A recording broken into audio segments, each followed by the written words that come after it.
A1 archery hunting, 365, no off season. Buffalo, South Dakota with Mule Deer Outfitting.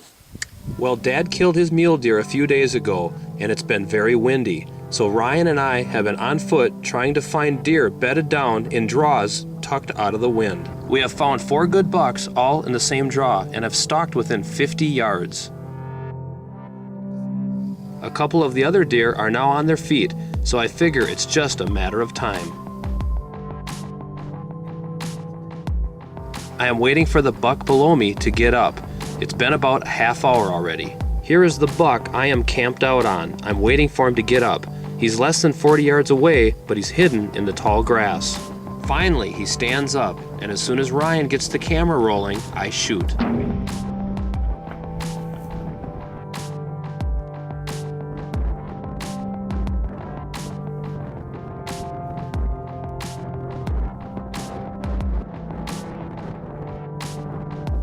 He doesn't make it very far, and he's down for good.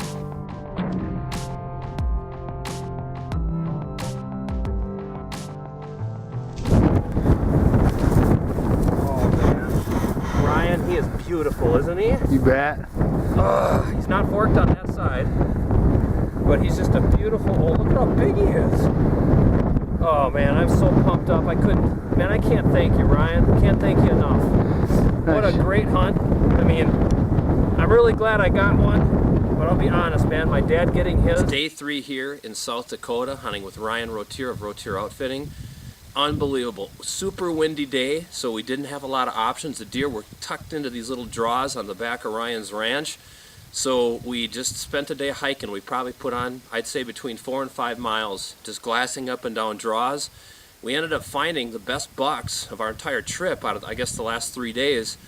Way back in one of these draws, all kind of bedded relatively close together. And Ryan picked a beautiful stalk approach. We kind of came around the backside of a couple of these little buttes and ended up right up on top of them. We were like 45 yards away before we got to, once we lost sight of them and probably traveled the last 3/4 of a mile, we came right up on top of them. Well, they were bedded down, and this one I could see the best. I was the closest to it, and we contemplated on if we should get him up or not. Well, I didn't really want to do that. I've had my best luck just waiting him out, and so we probably sat there close to a half hour. And during that time, every time he'd turn and look away from me, I would inch, a few inches closer to him. And over that period of time, I got probably, I figured I was about 36 yards or so. I couldn't really range him because he was laying in the grass, in the tall grass there. So eventually, a doe from our right, which I didn't know was there, I think Ryan may have known was there, knew something was wrong and stood up. And when she stood up, this buck stood up. And as soon as I seen him move, I quickly drew. I shot him. He was a little bit quartered toward me, so it wasn't the great shot angle, but I just kept it tight to the shoulder. You could see he went down, went up, and he was probably dead within 10 seconds of me shooting him. He just hit the ground. And we were so happy because, we put a lot of miles on. We've been looking for a great deer. We found these 3 nice bucks laying together, and was able to get this one sorted out, picked out, and, just making a great shot and getting him shot and seeing him go down on video.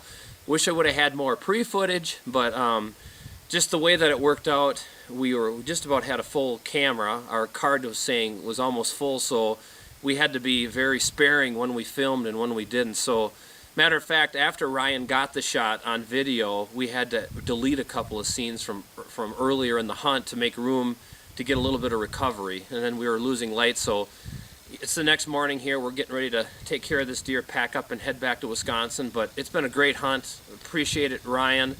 And I guess until next year, keep a tab on these mule deers, because we definitely want to come back and chase them again.